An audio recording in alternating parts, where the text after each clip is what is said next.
хоорондоо тавтай морил сайхан баярлаарай.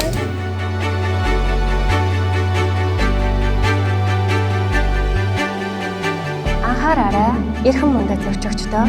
Сар шинийн баярыг тохиолдуулан битүүний өнөөдөр эх орноо зорин айчлан ирж буй та бүхнийг Аподери Монгол сумын үлдээрээс их нүүдэлсүүгээр өгтөн авч байна. Та бүхэн ачаа авах хэсгээс өөртөө зориулан тусгаарлан бэлдсэн их нүүдэлсүүгээ хүлээн авна уу?